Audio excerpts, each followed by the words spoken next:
Imagine you're a basketball player, but your coach never lets you practice shooting hoops.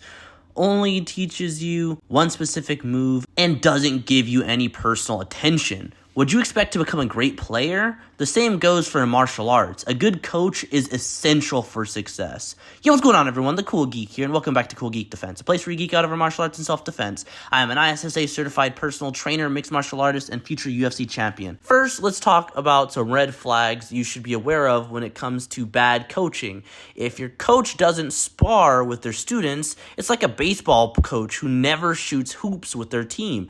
If your coach only teaches their specific sub-style, imagine someone took Mike Tyson and told him, no, you have to fight like Muhammad Ali. That would be terrible. People need to fight according to their body types. If they don't, they could never live up to their full potential. If your coach is constantly injuring their students, it's like a driving instructor who constantly crashes the car.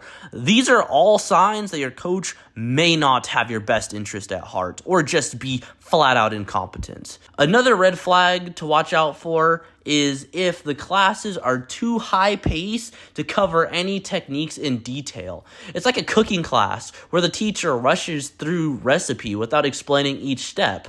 Shout out to Coach Luis, Coach Joe Stevenson, and the rest of my coaches at Cobra Kai Victorville. And if your coach doesn't give any personal attention to their students, it's like a teacher who never checks your homework or gives good feedback on your progress, or a viewer that doesn't like or subscribe. If your coach hasn't trained any fighters or doesn't want you to compete at all, it's like a soccer coach who never takes their team to play games. And if they only have a kids program, it's like a math tutor who only teaches a basic addition and subtraction. It just doesn't make any sense. When you ask your coach when you can start fighting, if he says as soon as possible instead of when you're ready, it's like a lifeguard who throws a non-swimmer into the deep end of the pool. And if your coach isn't humble and they always think they're right, it's like a boss who never listens to their employees' ideas. On the flip side, a good coach will spar with their students to help them improve.